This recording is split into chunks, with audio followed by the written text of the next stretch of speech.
bonjour à toutes et à tous. Vous écoutez un nouvel épisode de l'émission Quoi de neuf en histoire. Je suis Rassel Moubarak et dans cette émission, je reçois des historiennes et des historiens à l'occasion de la sortie de leur dernier livre. Mon invité aujourd'hui est Tamara Boussac. Bonjour. Bonjour.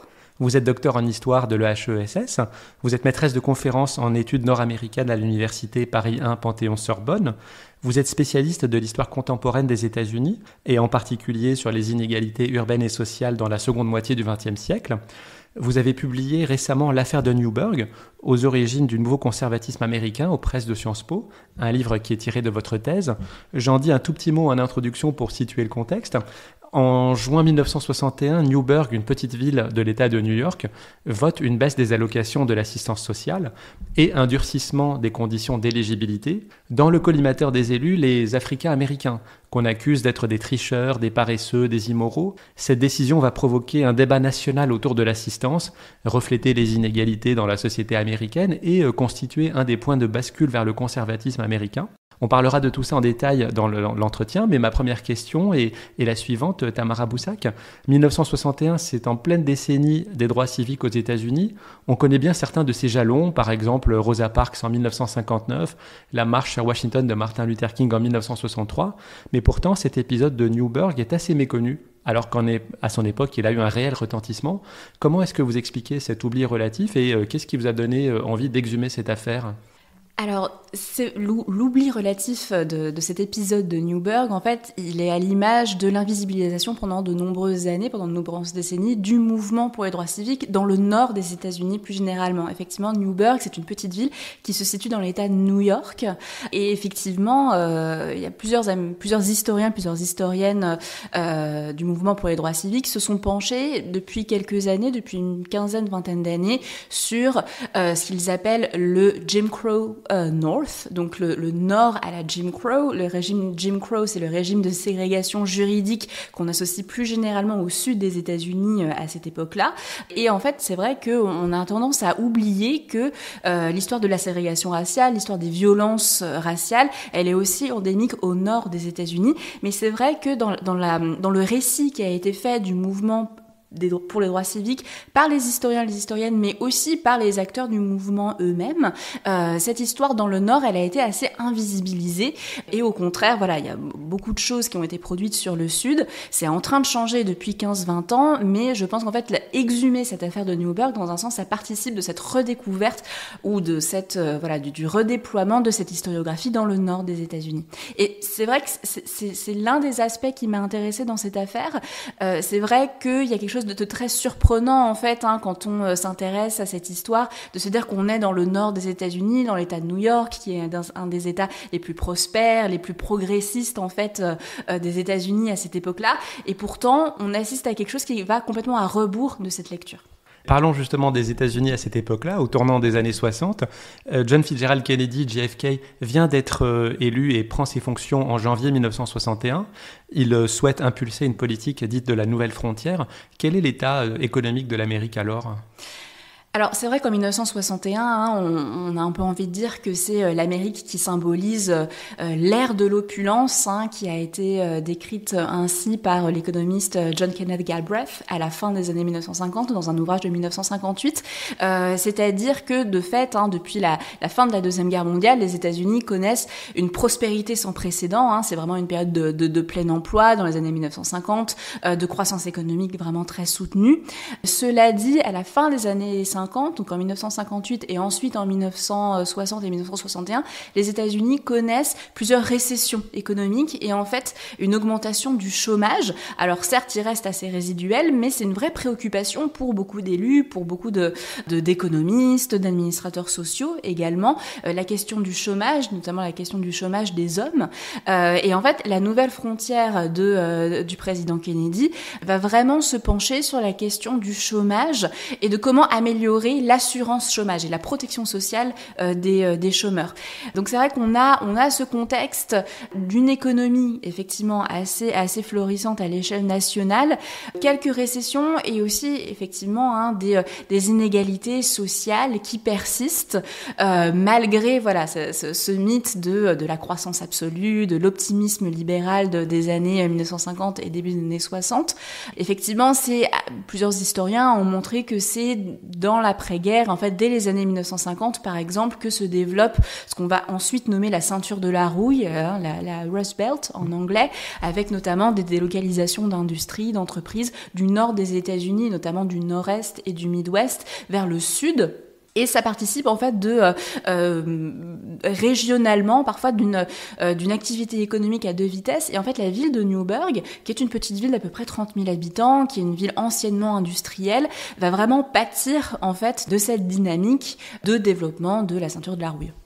Oui, Newburgh, donc c'est une ville dans l'État de New York, vous l'avez dit, le long de la rivière Hudson, à peu près une centaine de kilomètres de la ville de New York. Cette ville, qu'est-ce qu'on peut dire de son économie donc propre ? Vous avez dit qu'elle était en crise, à quel point ?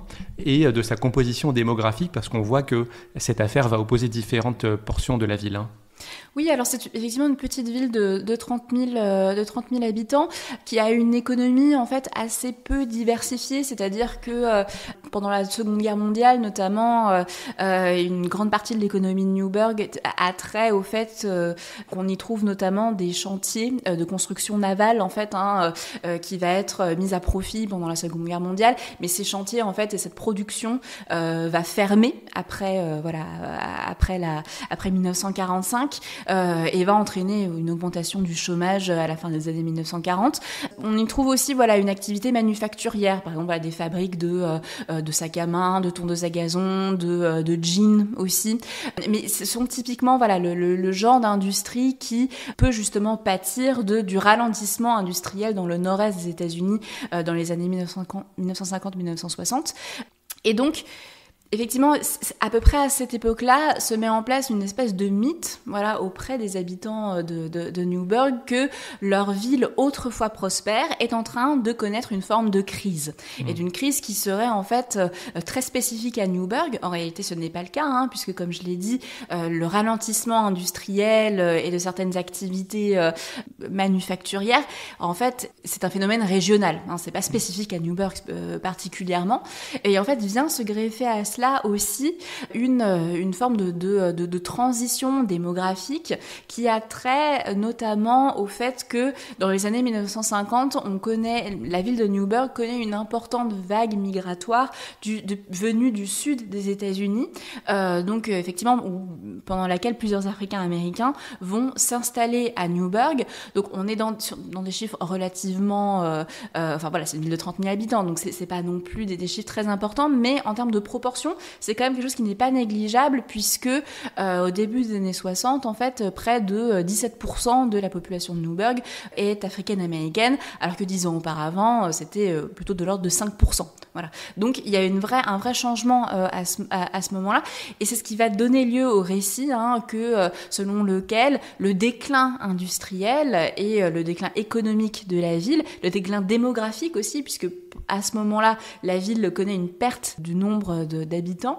et bien que ce déclin, il serait lié intrinsèquement à cette migration du sud vers le nord des États-Unis. À nouveau, c'est quelque chose qui n'est pas du tout spécifique à la ville de Newburgh, puisqu'on est au moment de ce qu'on appelle la seconde grande migration des Africains-Américains du sud vers le nord du pays. Mais effectivement, les habitants de Newburgh n'ont pas forcément conscience de cette dynamique régionale et en fait nationale, et vont vraiment bâtir un récit dans lequel les Africains-Américains sont les boucs émissaires, sont les responsables de ce déclin. Et c'est donc dans ce contexte de déclin économique et de modification de la composition sociologique de la ville que le conseil municipal adopte des mesures sociales. Elles sont mises en œuvre par le city manager, qui est aux États-Unis dans certaines collectivités locales, le fonctionnaire qui doit appliquer ces mesures prises par le conseil municipal. En l'occurrence, le personnage s'appelle Joseph Mitchell et il promulgue une série de 13 mesures qui visent à restreindre l'accès des pauvres à l'assistance sociale. De quoi s'agit-il brièvement et quels sont les objectifs théoriques visés par cette décision ? Oui, alors effectivement, cette réforme, elle est mise en œuvre dans le contexte de cette migration, dans le contexte aussi, dans un second contexte qui, je pense, est assez intéressant, qui est le contexte d'un grand projet de rénovation urbaine à Newburgh à la fin des années 50. Et je pense que, en fait, le projet social et le projet urbain, ils sont vraiment intrinsèquement liés, puisque, en fait, ces deux projets nourrissent, un même objectif qui est tout simplement d'expulser la population noire de Newburgh. Alors, Alors la rénovation urbaine consiste principalement en la destruction d'un certain nombre de logements jugés insalubres, qui sont principalement situés dans le quartier noir de Newburgh. Donc là, on a une visée d'expulsion de locataires et de propriétaires noirs. Et la réforme de l'assistance sociale, effectivement, dont l'objectif est vraiment de plafonner le paiement des allocations, qui est aussi de soumettre les pauvres à une forme de contrôle moral, de contrôle comportemental assez strict. C'est un signal envoyé à la population noire, en fait fondé sur le mythe selon lequel cette population noire serait venue à Newburgh dans le but de toucher des allocations. C'est vraiment une représentation qui est fermement ancrée dans les esprits à cette époque-là, et que dans un sens, si on plafonne le montant des allocations, si on envoie le signal que à Newburgh, il n'est pas aisé de toucher une allocation, eh bien, les Africains-Américains feront le choix de s'installer ailleurs. C'est vraiment ça, le soubassement, en fait, politique de cette réforme, qui effectivement comporte 13 mesures, donc, alors qui sont assez éclectiques, hein. Il y a une série de mesures qui va porter sur le travail, notamment, en disant que, notamment, les hommes valides qui percevraient une allocation doivent, en contrepartie, travailler à raison de 40 heures pour des projets municipaux. Donc, ça peut être, par exemple, l'entretien de bâtiments, déblayer des feuilles mortes, déneiger les rues par exemple. Une autre mesure va par exemple aussi conditionner l'obtention d'une allocation au fait de pouvoir fournir la preuve qu'un nouveau venu à Newburgh s'est installé dans cette ville en répondant à une offre d'emploi. C'est-à-dire que le travail devient vraiment la pierre angulaire en fait du système de conditionnement de l'aide sociale. Donc ça, ce sont des mesures qui sont plutôt explicitement à destination des hommes. On va aussi trouver d'autres mesures, en fait, explicitement à destination des femmes, notamment l'un des grands enjeux à l'époque, c'est la question des naissances hors mariage, puisqu'en fait le principal programme d'assistance sociale, c'est un programme qui s'appelle Aid to Dependent Children. C'est un programme fédéral créé en 1935 en fait pour venir en aide à des femmes seules avec enfants à charge. Et voilà, l'un des nombreux stéréotypes du mauvais pauvre qui existent à cette époque-là, ce sont soi-disant les femmes qui feraient enfant hors mariage après enfant hors mariage pour toucher le plus d'allocations possible. Et l'une des mesures de la municipalité de Newburgh, ça va être de dire que c'est une femme qui perçoit une allocation à un enfant hors mariage et donc serait éligible à encore plus de prestations sociales, et bien en réalité cette femme doit être radiée tout simplement et être tout simplement exclue. Donc en fait voilà, il y a une vraie idéologie genrée en fait, on le voit derrière ce dispositif, avec l'ambition d'une part de remettre les hommes au travail et ensuite de contraindre les femmes à une maternité respectable, à une activité sexuelle régulée dans le cadre du mariage notamment. Et ça en fait ce sont aussi des stéréotypes qui ont trait aux analyses culturalistes autour de la famille noire à l'époque. Oui, parce que là, les critères que vous énoncez, et donc il y en a 13 au total, établissent des liens supposés entre l'assistance d'un côté et l'insalubrité, la paresse, l'immoralité de l'autre, mais dites comme ça, lues comme ça, elles ne paraissent pas spécifiquement viser une population noire. Or, c'est vraiment le cas. Oui, en fait, c'est vraiment cette mesure, cette réforme de Newburgh, c'est vraiment un exemple très parlant de ce qu'on appelle le langage codé aux États-Unis, c'est-à-dire le déploiement d'une rhétorique qui ne mentionne à aucun moment explicitement de référence raciale ou la couleur de peau des personnes à qui s'adresse cette mesure.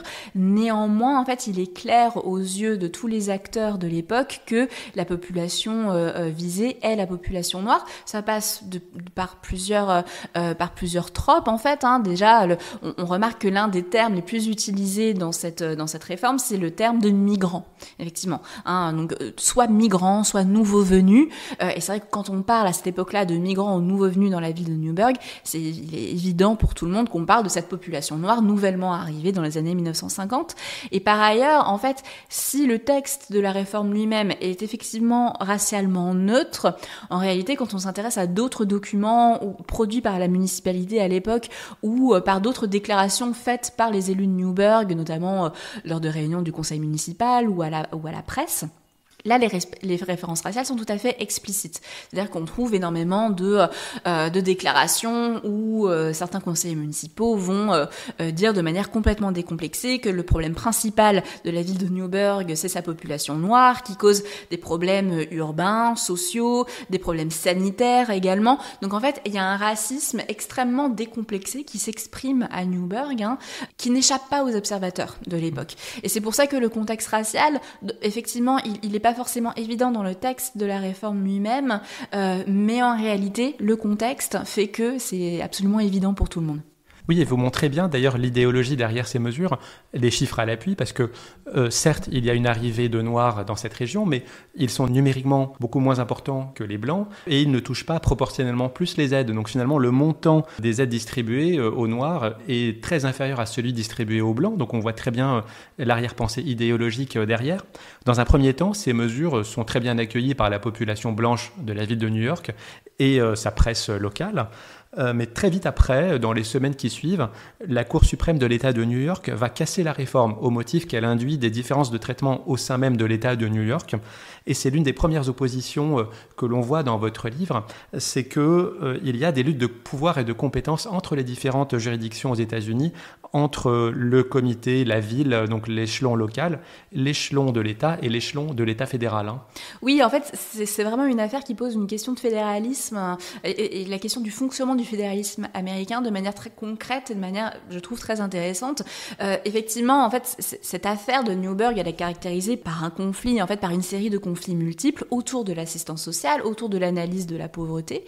Et effectivement, l'un de ces conflits, c'est un conflit de nature administrative ou juridique, tout simplement, sur la question de la compétence et sur la question de la compétence des villes, des collectivités locales, dans l'administration de l'État-providence américain et dans la gestion de la pauvreté.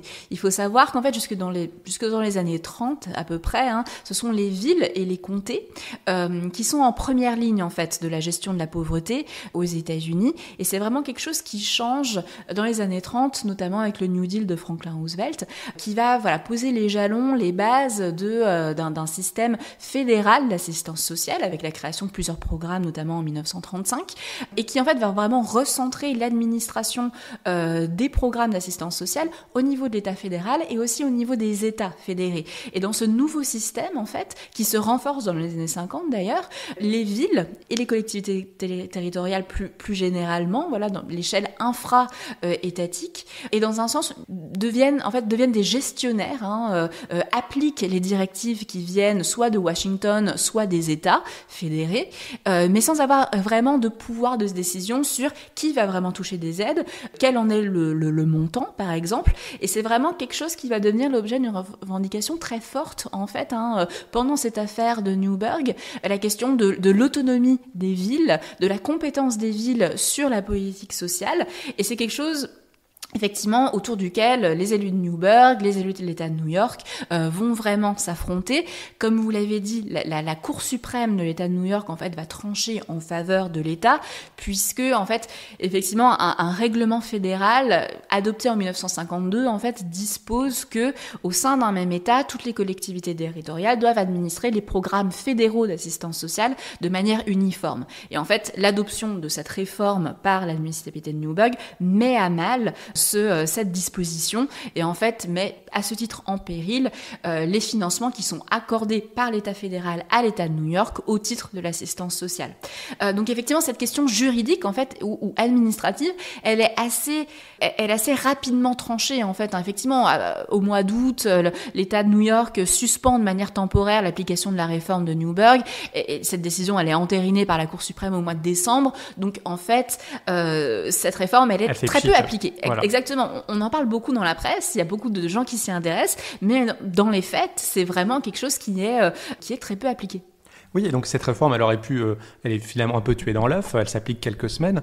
Or, vous montrez qu'on va passer du scandale localisé à l'affaire de Newburgh qui va avoir un vrai retentissement national. Quel est l'élément déclenchant de ce processus d'amplification ? Alors ça, c'est vrai que c'est une mécanique qui est assez intéressante. En fait, c'est quelque chose qui est très surprenant de voir qu'en l'espace de quelques semaines, la presse nationale va vraiment se prendre de passion pour ce qui se passe à Newburgh, au même titre que certains quotidiens très locaux, très régionaux. Donc c'est vrai que dans les sources que j'ai consultées, on trouve aussi bien des articles du New York Times par exemple, mais aussi des articles de presse de petites villes dans le Montana par exemple ou dans l'Oregon. Enfin, tout ça pour dire que vraiment à l'échelle nationale, il y a un vrai retentissement médiatique de ce qui est en train de se passer à Newburgh à ce moment-là. Je pense que ce qui met en route cette machine médiatique, dans un premier temps, c'est les élus de Newburgh eux-mêmes. C'est-à-dire que c'est eux qui vont faire de la publicité, notamment auprès du New York Times, autour de la réforme qu'ils viennent d'adopter, justement pour essayer de faire pression sur l'État de New York. L'idée derrière, c'est de créer un emballement médiatique pour faire en sorte que l'État de New York soit assez isolé dans sa position et dans sa tentative d'étouffer en fait cette réforme. Et donc, par exemple, ce sont les élus de Newburgh eux-mêmes qui vont contacter le New York Times, envoyer au New York Times des documents en fait pour prouver qu'ils sont dans une situation très difficile et que leur réforme est tout à fait justifiée. Et en fait, à partir de là, c'est aussi la mise en mouvement de toute une série d'acteurs politiques et sociaux qui vont faire que la presse va se passionner pour cette affaire. Je pense que l'un des éléments très importants de cet emballement médiatique, c'est l'implication dans l'affaire du sénateur de l'Arizona, Barry Goldwater, qui est en fait la figure de proue du mouvement conservateur à l'époque, qui est en pleine construction, qui en fait est assez embryonnaire, mais le fait que donc ce sénateur de l'Arizona qui sera ensuite en 1964 le candidat à l'élection présidentielle pour le Parti républicain, le fait qu'il prenne position en faveur de ce qu'est en train de faire la municipalité de Newburgh, c'est quelque chose qui va énormément à la fois inquiéter les libéraux et intéresser la presse. Et c'est vrai qu'on assiste à une vraie guerre des chiffres, à un vrai conflit en fait entre partisans de la réforme de Newburgh et au contraire les opposants de cette réforme de Newburgh. Et ces prises de position vont être relayées dans la presse. Oui, cette affaire de New York, elle devient un marqueur vraiment idéologique au sein du mouvement conservateur, on le verra plus tard, et au sein de différentes autres couches de la société qui vont rebondir sur ce mouvement. Justement, vous montrez que l'affaire va entraîner un grand questionnement généralisé autour de l'assistance sociale et même au-delà sur la gestion de la pauvreté aux États-Unis. Quels sont les différents groupes qui vont s'emparer de ce sujet ? Alors, ce qui est très intéressant, c'est qu'on voit que un très grand nombre de groupes sociaux, d'acteurs sociaux et politiques vont s'intéresser à cette histoire, et évidemment de manière contradictoire et conflictuelle. D'où l'idée d'une affaire de Newburgh, dans le sens où c'est ce conflit, ce sont ces positions contradictoires qui vont vraiment mettre au cœur du débat politique national la question de l'assistance sociale. Donc effectivement, la presse télévisée, mais aussi de grands médias télévisés comme NBC par exemple, vont s'intéresser à Newburgh. Ça donne une caisse de résonance à cet événement.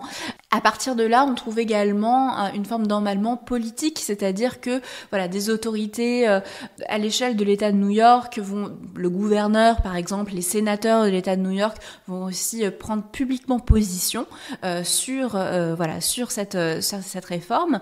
Et en fait, ça va remonter jusqu'aux hauts fonctionnaires de l'administration Kennedy, notamment le ministre des Affaires sociales de l'administration Kennedy, qui est un démocrate qui s'appelle Abraham Ribicoff, qui n'est pas un personnage particulièrement connu de la politique américaine, mais qui va être contraint, en fait, en raison de l'emballement médiatique et politique, va être contraint de repositionner, en fait, ses prises de position sur la question de l'assistance sociale à l'aune de ce qui se passe à Newburgh. Et notamment, dès le mois de juillet 1961, faire des déclarations sur le fait que certes, la méthode Newburgh est brutale et n'a pas sa place aux États-Unis, mais que néanmoins, la question des abus, la question des fraudes, qui est une question fondamentale posée par les élus de Newburgh, c'est une question qui mérite qu'on s'y intéresse.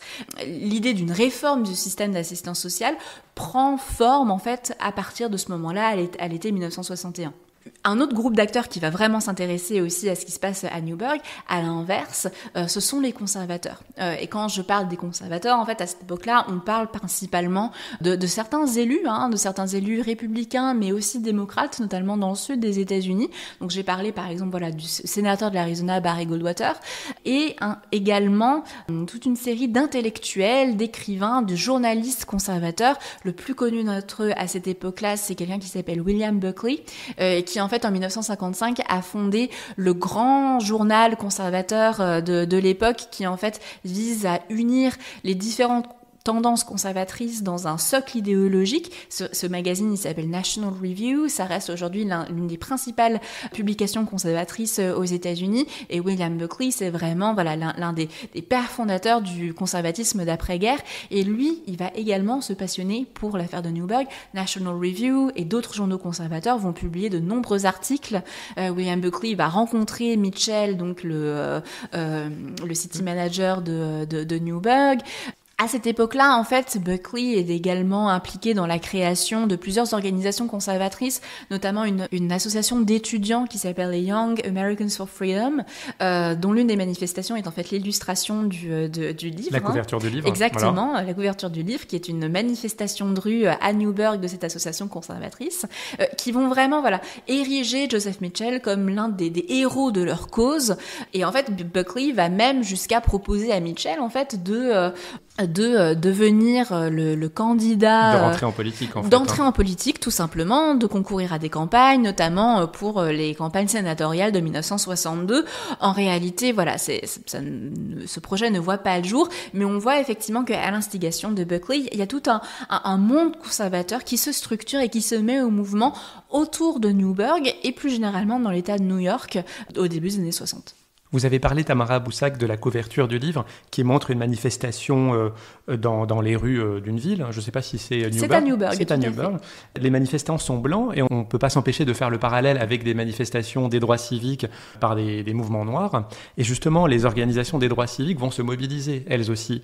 Au premier plan, la plus importante, qui est la NAACP, la National Association for the Advancement of Colored People, qui a tôt fait de comprendre la portée raciale de cette réforme.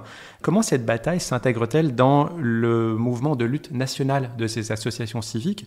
Je vous pose la question, d'autant plus que vous l'avez rappelé en introduction, elle met en lumière le fait que le racisme anti-noir n'est pas cantonné aux États du Sud. Oui, en fait, ce sont toutes ces questions qui vont alerter les associations pour les droits civiques. Donc, il y a la NAACP, il y a aussi une autre association qui s'appelle la NUL, la National Urban League, et qui, elle, s'intéresse vraiment aux questions des inégalités sociales, et notamment dans le nord des États-Unis. Et en fait, cette seconde association, la NUL, elle est principalement en fait constituée de travailleurs sociaux. Donc, ce sont des gens qui sont extrêmement experts en fait de ces questions, les questions de la pauvreté, les questions des familles, et donc effectivement vont s'intéresser à cette affaire de Newburgh. Ce qui est assez intéressant, c'est que en fait, à cette époque-là, il y a déjà des tentatives, notamment au niveau de la déségrégation des écoles publiques, par exemple, dans le nord des États-Unis, notamment à New York, à Harlem, par exemple, à la fin des années 50. Il y a un grand mouvement pour déségréguer ces écoles-là. Et ce qui est assez intéressant, c'est que l'un des points de départ aussi de cette affaire de Newburgh, c'est le fait que localement, les associations pour les droits civiques vont se mobiliser et vont faire appel aux associations nationales qui vont envoyer des avocats à Newburgh pour venir en aide aux pauvres de la ville qui seraient lésés, en fait, dont les droits seraient mis à mal par l'application de cette réforme. L'un des avocats qui va être envoyé à Newburgh par la NAACP, c'est quelqu'un qui s'appelle Paul Zuber et qui, en fait, est à cette même époque déjà impliqué dans le combat pour la déségrégation des écoles new-yorkaises, par exemple. Donc, il y a une vraie interpénétration des enjeux de ségrégation, de déségrégation, et là de l'assistance sociale. Et alors ça fait plusieurs années déjà que les associations pour les droits civiques s'intéressent à des enjeux sociaux, notamment la question du chômage, des populations noires. la question de la protection protection santé, de la protection sociale, mais la question vraiment de la pauvreté et de l'assistance sociale va vraiment mettre mise au cœur du mouvement pour les droits civiques par cette affaire de Newburgh. Et effectivement, ce qui intéresse beaucoup les associations, c'est justement de décoder le langage codé que j'ai mentionné tout à l'heure. C'est-à-dire qu'effectivement, ça c'est quelque chose qui fait débat, même au sein de la communauté noire, est-ce qu'il s'agit vraiment d'une question raciale, d'une question de droits civiques. En fait, j'ai notamment trouvé une correspondance entre le directeur national de la NAACP, qui s'appelle Roy Wilkins, et un élu noir de Détroit, donc un élu à la Chambre des représentants de Détroit, et qui en fait analyse cette affaire de Newburgh, et ils sont pas d'accord entre eux sur est-ce que c'est une question de droits civiques, est-ce que c'est une question qui a sa place au sein du mouvement pour les droits civiques, et en réalité, la NAACP va juger que oui, bien sûr, que le fait qu'on parle de migrants, de nouveaux venus, que dans la presse, les élus de Newburgh fassent des déclarations presque explicitement racistes, fait que cette question, elle fait pleinement partie du mouvement pour les droits civiques. Et en fait, ce qui est assez intéressant aussi, et c'est assez novateur en fait au début des années 60, c'est que les associations vont se mettre à théoriser, dans un sens, un droit à l'assistance sociale qui ferait pleinement partie de l'arsenal juridique des droits civiques. C'est quelque chose qu'on associe plus généralement à la seconde partie des années 60. Dans la deuxième moitié des années 60, on assiste notamment à la naissance de ce qu'on appelle le Welfare Rights Movement, notamment à New York, qui en fait est une émanation du mouvement pour les droits civiques. Où on va voir notamment des militantes africaines-américaines qui perçoivent des associations vraiment se mobiliser pour la reconnaissance de leurs droits constitutionnels, de la reconnaissance d'un droit à l'assistance sociale. Et c'est quelque chose qu'on voit se mettre en place de manière certes timide, néanmoins juridiquement théorisée dès 1961, au moment de l'affaire de Newburgh. Et les propositions de Newburgh, donc de juin 1961, si elles sont rejetées dans l'immédiat, elles donnent lieu, vous l'avez montré, à plein de discussions, au débat national, et elles aboutissent à une réforme qui est votée dès 1962, qui actualise, qui amende la loi de la sécurité sociale qui datait de 1935, à l'époque du New Deal. Qu'est-ce que ça change en pratique ? Oui, alors effectivement, en juillet 1962, le Congrès des États-Unis va adopter une série d'amendements à la loi de sécurité sociale de 1935 qui va recentrer l'administration des programmes et principalement de ce programme qui s'appelle Aid to Dependent Children, qui est le programme qui pose principalement problème pour beaucoup d'acteurs à cette époque, autour de deux piliers, le renforcement des familles traditionnelles et effectivement le travail et le fait de pousser les allocataires d'une prestation d'assistance sociale vers le marché du travail. En réalité, les préoccupations de l'administration Kennedy pour la question de l'assistance sociale, elle est légèrement antérieure à l'affaire de Newburgh. C'est-à-dire que dès janvier 1961, Kennedy nomme un groupe de travail sur l'assistance sociale en charge de faire des propositions de réforme justement pour renforcer ces deux piliers, donc la famille traditionnelle dite traditionnelle et le travail, notamment avec cette idée que comme ce programme Aid to Dependent Children n'est ouvert qu'aux femmes seules avec enfants à charge, eh bien ce programme, dans un sens, participerait à la dissolution des familles, puisqu'en fait il serait plus avantageux de n'être pas marié avec des enfants plutôt que de se marier et de se conformer en fait à l'idéologie genrée dominante de l'époque. Et donc, l'idée, en fait, de Kennedy et de l'administration Kennedy, c'est de faire de ce programme Aid to Dependent Children, en fait, une forme d'allocation familiale telle qu'on la connaît en France, par exemple. Le système d'allocation familiale, tel qu'on le connaît en France, n'a pas d'équivalent aux États-Unis. Et dans un sens, l'idée de l'administration Kennedy, c'est d'ouvrir, en fait, cette prestation, cette allocation aux familles où les deux parents seraient présents. Donc, on sort, du cadre où seules les femmes seules pourraient toucher cette allocation.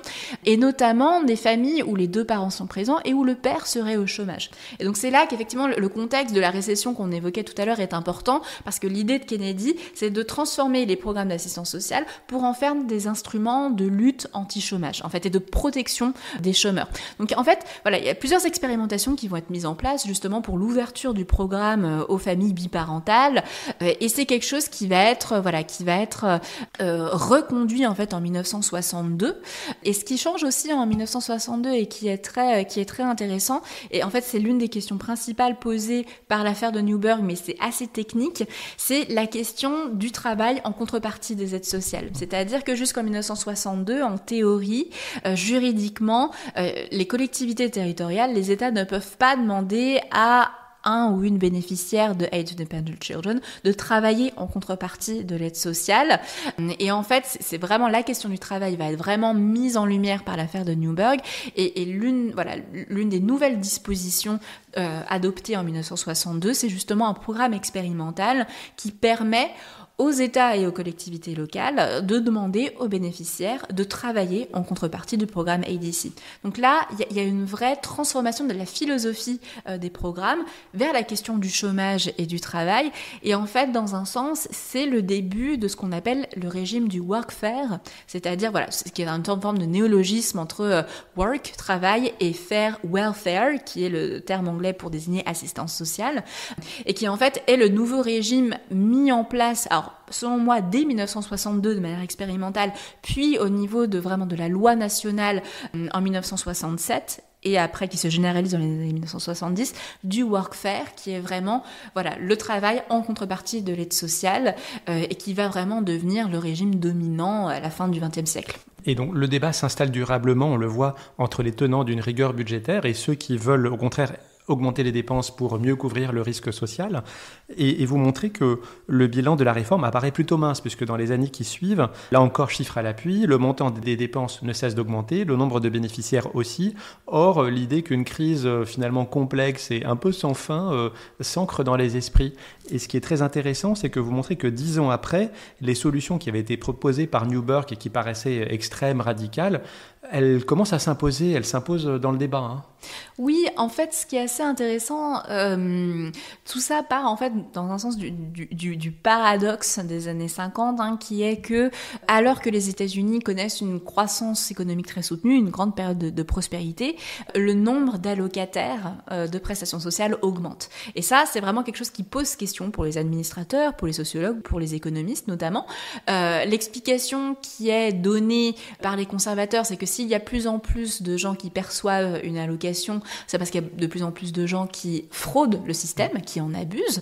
Au contraire, les libéraux vont plutôt mettre en avant le fait que si de plus en plus de personnes perçoivent les programmes d'assistance sociale, c'est parce qu'elles ont de plus en plus conscience de leurs droits, en fait, et du fait que ces programmes existent et qu'elles y ont droit. Et effectivement, cette espèce de paradoxe, il continue dans les années 1960, dans les années 1970. Effectivement, malgré les réformes mises en place au niveau national, le nombre d'allocataires de Age Dependent Children, notamment, ne cesse d'augmenter. C'est le fruit, en fait, de plusieurs choses. Donc, effectivement, la conscience du droit, des droits sociaux, la conséquence aussi de ce qu'on évoquait tout à l'heure, du fait que des associations vont se mobiliser pour faire en sorte que les personnes qui ont droit à une allocation puissent y avoir accès. C'est le cas du mouvement pour le Welfare Rights Movement dans la deuxième partie des années 60. Le fait que les travailleurs sociaux également vont de plus en plus sensibiliser des personnes qui ont droit à quelque chose, au fait qu'effectivement ils peuvent en faire la demande. Donc effectivement, il y a une augmentation en fait très soutenue et en fait très lisse dans le temps du nombre d'allocataires aux États-Unis, alors même que effectivement certains élus à l'échelle des États, à l'échelle nationale, vont vouloir multiplier les réformes pour endiguer cette augmentation. Ça passe notamment par le régime du workfare que j'évoquais tout à l'heure, toujours plus de contreparties en échange des allocations. Les États vont aussi de plus en plus se doter de bureaux de lutte contre la fraude sociale également, avec des inspections qui vont être multipliées pour débusquer d'éventuels fraudeurs qui en fait ne seraient pas éligibles aux aides. Donc effectivement, ces mécanismes, dans un sens, ne vont pas vraiment avoir d'effet sur les chiffres globaux. Ils vont avoir des effets effectivement sur le fait que, par exemple, de plus en plus de pauvres se sentent harcelés par les administrations sociales, par les travailleurs sociaux, mais les chiffres, on va dire, généraux des bénéficiaires, effectivement, semblent dans un sens un peu immunes à ces réformes, et ça va effectivement donner lieu à plusieurs reportages dans la presse, à plusieurs déclarations symptomatiques d'une impression que, en fait, c'est le système lui-même qui produit les abus. Et dans un sens, les réformes successives qu'on trouve à plusieurs échelles à la fin des années 60 au début des années 70, en fait, ne parviennent pas à résoudre le problème de l'assistance sociale, et qu'au contraire, elles ajoutent au problème parce qu'elles sont compliquées, parce qu'il y a toujours plus de règles, toujours plus de bureaucratie, et qu'au final, il y a un vrai désordre qui règne dans le système d'assistance sociale. L'expression qui est utilisée en anglais à cette époque-là pour parler de ça, c'est welfare mess. Donc c'est vraiment l'idée du désordre et l'idée qu'il y a de plus en plus de règles, il y a de plus en plus de lois, et qu'au final, personne n'y comprend rien. Les travailleurs sociaux ne savent pas comment appliquer ces règles, les administrations non plus. Et au final, c'est la multiplication des lois et des statuts qui va permettre la fraude à cause de l'opacité et de la complexité du système. Et les politiques vous s'emparez évidemment de la question et vous montrez qu'il y a deux options. C'est soit l'aile libérale, modérée, ou bien l'aile conservatrice. Quand on lit le sous-titre de votre livre « Aux origines du nouveau conservatisme américain », est-ce qu'on peut en déduire que ce sont plutôt les conservateurs qui l'ont emporté? Et est-ce que cela prépare finalement un changement de fond de la société américaine qui va en fait clore la décennie démocrate des années 60 par l'élection d'un républicain, Nixon, en 1969 ? Oui, en fait, in fine, ce sont les conservateurs qui gagnent. En 1961, c'est pas le cas, puisque effectivement, juridiquement, politiquement, c'est plutôt les libéraux, l'administration Kennedy qui réussit à reprendre la main sur le discours politique et les affrontements politiques autour de l'assistance sociale. Mais à mon sens, cette affaire de Newburgh, effectivement, c'est l'un des premiers événements, l'un des premiers jalons de ce que plusieurs historiens et historiennes ont qualifié d'ascension conservatrice au sein du Parti républicain d'abord, puis de la politique nationale ensuite. Donc Newburgh en 1961, la campagne de Barry Goldwater en 1964, qui est un échec retentissant à l'époque. Donc effectivement, il y a initialement une forme d'échec des conservateurs à s'imposer politiquement à l'échelle nationale aux États-Unis, mais c'est vraiment quelque chose qui change dans les années 1960 et effectivement à la fin des années 60 avec l'élection de Nixon, des réalignements politiques aussi dans le sud des États-Unis qui va être de plus en plus capté par le Parti républicain, justement avec l'utilisation d'une rhétorique implicitement raciste qui va mettre en avant la question du droit des États à choisir la ségrégation, par exemple. C'est vraiment quelque chose qui va participer à la transformation du paysage politique américain. Et donc c'est vrai que in fine, la question de l'assistance sociale et du règlement conservateur de l'assistance sociale, avec des mesures de conditionnalité, des inspections, les mesures ayant trait au travail obligatoire notamment, c'est vraiment quelque chose qui va devenir majoritaire et qui va devenir en fait la nouvelle norme des politiques sociales aux États-Unis dès la fin des années 60, plus clairement encore dans les années 1970. Et en fait, ce qui est assez intéressant, c'est de se rendre compte que ce glissement conservateur de la politique américaine et de la politique sociale américaine, elle ne se cantonne pas au Parti républicain. Les démocrates également vont se repositionner vers la droite de manière assez claire, assez explicite. Dans les années 1970, c'est notamment le cas de plusieurs démocrates de New York aussi, qui vont avoir des discours extrêmement fermes, extrêmement durs sur la fraude sociale, sur les abus, sur le fait qu'il faudrait procéder à une rigueur budgétaire de manière beaucoup plus volontariste. C'est quelque chose qui va être aussi mis en avant et dramatisé pendant la crise fiscale de la ville de New York à la fin des années 70, dont l'une des conséquences va être de restructurer les finances municipales de New York, notamment avec une reprise en main du système d'assistance sociale, le plafonnement des aides notamment. Donc en fait, on voit que la politique américaine qui se restructure autour des enjeux fiscaux et budgétaires dans les années 70, l'assistance sociale est vraiment centrale dans cette nouvelle politique budgétaire, dans cette nouvelle politique de l'austérité aussi des années 70. Et pour moi, c'est vrai que les prémices de cette nouvelle politique sociale, on la voit dès Newburgh, en fait. En 1961, ça échoue, mais en réalité, plusieurs observateurs vont faire le constat que dans les années 70, les réformes s'inspirent de plus en plus de celles de Newburgh. Oui, et puis nous enregistrons cette émission quelques semaines avant les élections présidentielles américaines et vous montrez bien que, en fait, les problématiques soulevées par l'affaire de Newburgh, l'aide versus l'assistanat social, la culpabilisation des pauvres, les inégalités raciales restent plus que jamais d'actualité aux États-Unis.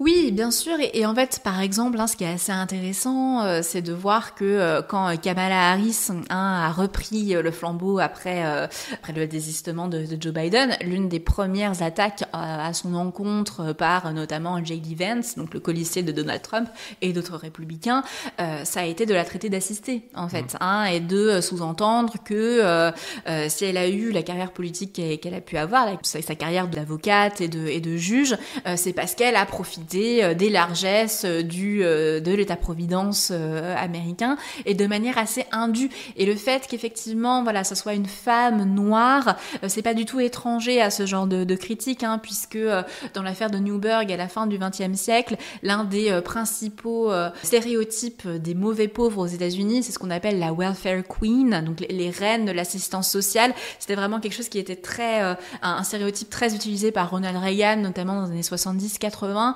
qui est de dire que les femmes noires multiplieraient les fraudes, les stratégies pour toucher toujours plus d'allocations, et les attaques contre Kamala Harris, le fait qu'elle se soit une assistée du système social, en fait emprunte beaucoup à cette rhétorique qu'on avait un petit peu oubliée en fait depuis quelques années. C'est vrai que c'est quelque chose qui revient sur le devant de la scène, donc la figure de Kamala Harris va cristalliser ce genre de critique.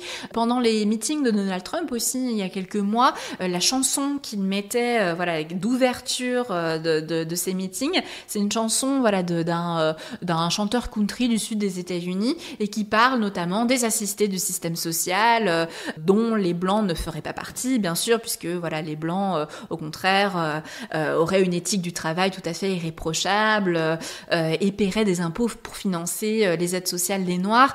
Voilà, donc ça, on reste dans une imagerie en fait qui emprunte énormément aux années 60, 70, 80, remise au goût du jour aujourd'hui dans la perspective de la campagne présidentielle. Je voudrais terminer, Tamara Boussac, par deux questions que je qualifierais de locales. La première, c'est sur le principal protagoniste de l'affaire, le city manager de Newburgh, Joseph Mitchell. On a vu que cette affaire va assez vite échapper au cadre local. Qu'est-ce qu'il devient, lui, après cette affaire ? Alors effectivement, c'est quelqu'un qui est vraiment mis en avant. Il est vraiment partout dans la presse locale et nationale à l'été 1961. Néanmoins, il va assez rapidement retomber dans une forme d'oubli, d'anonymat relatif. Effectivement, comme on l'a dit tout à l'heure, le fait qu'il soit autant mis en avant par les médias va l'amener à avoir une velléité de carrière politique dans les milieux conservateurs notamment. Donc il va caresser l'idée de se présenter à des élections pour le Sénat des États-Unis en 1962. Et en fait, il se lance dans une véritable tournée, donc il multiplie les déplacements auprès d'associations d'élus, auprès d'associations très diverses aussi, patronales, étudiantes. Et en fait, c'est vraiment quelque chose qui, dans un sens, ne va pas plaire aux conseillers municipaux qui l'ont engagé, qui trouvent qu'il passe trop de temps à faire de la politique et pas assez à s'occuper des affaires de Newburgh. Et en fait, assez vite, il va tout simplement être renvoyé de son poste dans les années 1962-1963, à une époque où la gesticulation médiatique autour de Newburgh est largement retombée. Donc en fait, à cette époque-là, il va essayer de réactiver le réseau conservateur qui s'était fait à l'été 1961 et écrire à plusieurs élus, à William Buckley également, pour essayer de trouver un nouvel emploi. Ça ne va pas marcher. En fait, c'est vraiment... On parle de quelqu'un qui en fait a une carrière d'administrateur, qui n'a pas fait des études très brillantes. C'est pas un politicien né, c'est pas un écrivain né, c'est pas un intellectuel du tout. Donc en fait, dans ce monde, au contraire très intellectuel du conservatisme d'après-guerre, dans un sens, il ne trouve pas sa place. Il a sa place de manière très brève en 1961 parce que effectivement, il mène ce combat contre l'assistance sociale qui va être instrumentalisé par les conservateurs, mais sa personnalité, en fait, pour le coup, ne les intéresse absolument pas. Et donc voilà, en 1963-1964, il peine à retrouver un emploi, et notamment dans les cercles conservateurs. Au final, il va essayer de devenir organisateur pour une association qui s'appelle le White Citizens Council, qui en fait est une association ségrégationniste, particulièrement active dans le sud des États-Unis à ce moment-là pour préserver la ségrégation raciale. Donc effectivement, il va être embauché par cette association pendant quelques mois, et puis finalement, il va quitter cette association parce qu'il trouve qu'elle n'est pas en adéquation avec ses propres valeurs. Au final, il va redevenir city manager d'une petite ville. Il va finir sa carrière en Floride, et en fait il va complètement retomber dans l'anonymat. C'est assez, en fait, ce qui est assez presque touchant, quand on voit la trajectoire de cette personnalité, c'est que c'est vraiment une météorite politique, extrêmement médiatisée en 61-62, et qui en fait n'a pas pris la mesure de ce qui lui arrivait vraiment. C'est-à-dire que quand ensuite il essaie de réactiver son réseau, il pense qu'il s'est fait une place dans ce monde politique intellectuel. Ce n'est pas le cas en réalité, donc il y a une vraie méprise de sa part sur ce qu'il représente politiquement, et au final c'est vrai que c'est quelqu'un qui n'a pas laissé beaucoup de traces, c'est pas quelqu'un qui a des archives par exemple. C'est assez difficile de retrouver sa famille, Moi, j'ai plusieurs contacts à Newburgh qui avaient essayé de reprendre contact avec sa famille, notamment dans une logique un peu de préservation de l'histoire locale. Ils n'y sont pas parvenus, donc c'est quelqu'un dont la trajectoire est finalement assez difficile à retracer au-delà de 1962. Les archives, justement, je sais que vous les avez beaucoup consultées, les archives locales, les comptes rendus du conseil municipal, les coupures de presse, etc. Et donc ma dernière question, c'est que j'imagine que vous vous êtes rendu à Newburgh. À quoi ressemble la ville aujourd'hui ? Est-ce qu'elle est restée bloquée dans les années 60 ? Et est-ce qu'on garde une trace de l'affaire ? Alors c'est une ville qui aujourd'hui, en fait, a continué son chemin vers le déclin, dans un sens. C'est une ville qui aujourd'hui est assez pauvre, où il y a très peu d'activités économiques, où il y a énormément en fait de bâtiments vacants, de maisons en mauvais état, d'industries qui n'ont pas trouvé repreneur. Donc il y a beaucoup de projets de la part de la municipalité pour essayer d'amener une forme de gentrification dans cette ville, en attirant des artistes. En fait, on est à une centaine de kilomètres de New York, donc on n'est pas très loin. Donc le pari qui est fait par les élus de Newburgh, c'est de se dire qu'ils peuvent profiter du rayonnement de New York pour essayer d'attirer une nouvelle population, peut-être plus jeune, qui serait à la recherche d'un logement pas très cher. Mais le fait est que ça n'a pas vraiment, c'est pas vraiment quelque chose qui a pris. Il y a beaucoup de pauvreté dans cette ville. Il y a la transition démographique qui commence dans les années 50, elle s'est poursuivie. Aujourd'hui, c'est une ville où il y a une population noire et une population latino très importante, beaucoup plus que dans les années 60. Donc, effectivement, je me suis rendue à Newburgh. C'est pas forcément une ville que je conseillerais particulièrement. Si vous êtes dans la région, en fait, il se trouve que c'est juste en face d'une autre ville qui s'appelle Beacon, qui pour le coup, elle est très touristique parce qu'elle a un musée d'art contemporain extrêmement en vogue. Mais Newburgh, qui est de l'autre côté du fleuve Hudson, ne bénéficie pas du tout de ce rayonnement culturel new-yorkais. Et en fait, ce qui est assez intéressant, c'est que cette histoire de l'affaire de Newburgh, de l'assistance sociale, elle est très invisibilisée aussi à Newburgh. C'est pas du tout quelque chose dont les gens ont envie de parler. C'est un souvenir un peu honteux, en fait, quand on parle de ça, de Joseph Mitchell à des personnes âgées à Newburgh. C'est très vite quelque chose qui est mis, qui est évacué, mis sous le tapis. Moi, la réponse qu'on me faisait à l'époque, c'est ah oui, Joseph Mitchell, c'était une espèce de proto-Trump. Parce qu'il se trouve que j'y étais en 2016-2017, donc effectivement, c'était le début de la présidence Trump. Mais c'est pas quelque chose qui intéresse particulièrement les gens.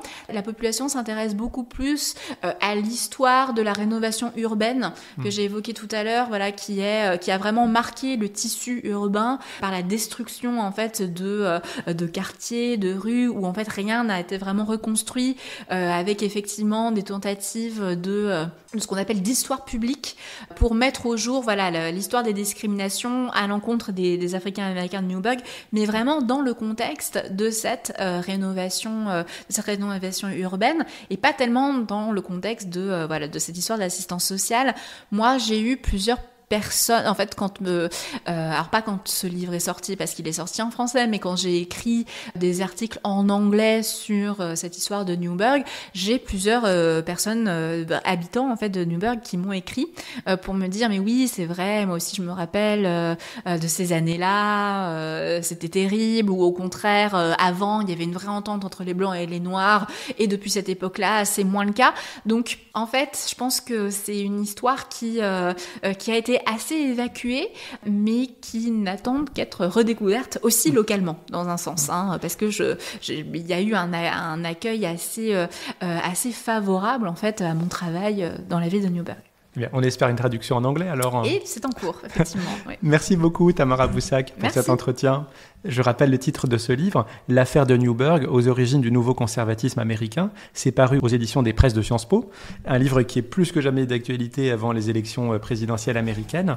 Quant à moi, je vous remercie de nous avoir écoutés et je vous donne rendez-vous bientôt pour un prochain épisode.